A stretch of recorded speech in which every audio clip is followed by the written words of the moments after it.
everybody. Hope you're doing well.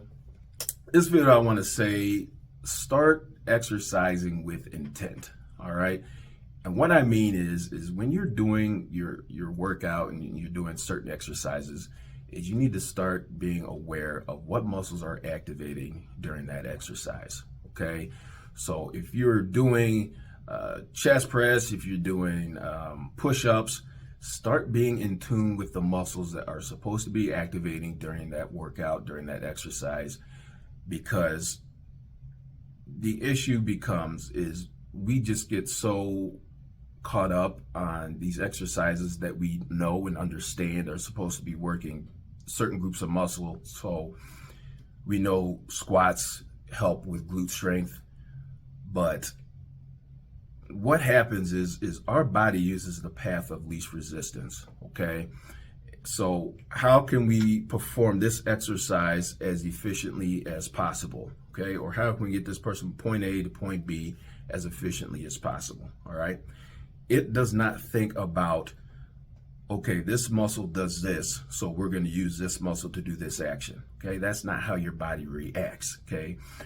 If we don't use muscles over time, if we don't actively work on strengthening your muscles, we're going to lose that muscle. Okay, we're going to lose, it's going to start shrinking. All right, and ultimately it's going to come to a point where our brain is not sending signals to that muscle, so that muscle is not going to activate during certain movements, during certain exercises that we perform. Okay, so we can't have the notion that just because the squats are good for the glutes, we can do those and our glutes are automatically going to start firing, okay? Because that's not the case. That's not the case for a lot of people.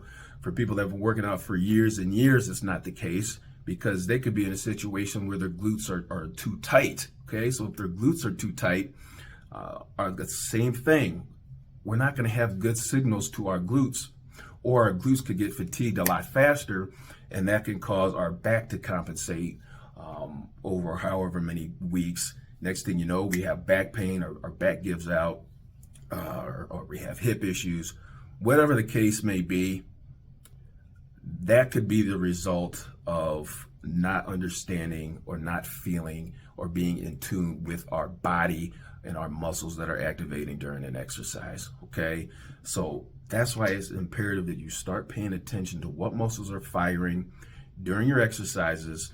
So if a muscle that you know is supposed to be firing is not firing, then you can address it accordingly, okay? You probably need to try to isolate that muscle a little more if it's weak, or you probably need to do some more release work in that muscle group if you know that it's a muscle that is strong, that you do work a lot, but maybe it's just too work. Maybe it's overactive. Maybe you got too many knots in there that's causing, it's like a little traffic jam where you're not getting a lot of nerves signals to it, or if you're getting a lack of oxygen or blood flow into that muscle, okay? So whatever the case is you knowing that muscle is not activating is gonna be a huge help to you going forward in your exercise, in your exercise journey, your growth with exercise, because I'm telling you, it will help you eliminate muscle imbalance or reduce muscle imbalance,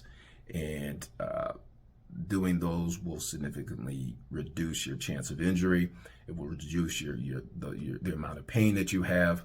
So I'm telling you, start paying attention to muscle activation, okay? Study the exercise, learn about what the exercise is supposed to activate, feel for that muscle activation when you're doing that exercise, and then that's how you know that you are on the right path, and that's how you become more in tune with your body, and you know what your body is doing and how your body is doing it. I would do the same thing in regular everyday activities. Start focusing on what muscles are activating. If you're bending, lifting stuff up, if you're twisting, putting stuff away, start feeling for muscle engagement, okay? Start feeling how your body responds and how your muscles react to those movements. Only good things could come with being aware of your muscles, aware of your body, okay? I promise you. So start getting in tune with yourself, with your muscles. Connect the brain to your muscles as much as you can. And then I'm telling you, it'll make a huge difference in your pain, your muscle imbalance, and your exercises will get significantly better as well. So sorry for rambling. I do that from time to time, as you know, but I mean, it's important stuff. So I gotta give it to you. So I'll see you on the next video, and thank you for watching.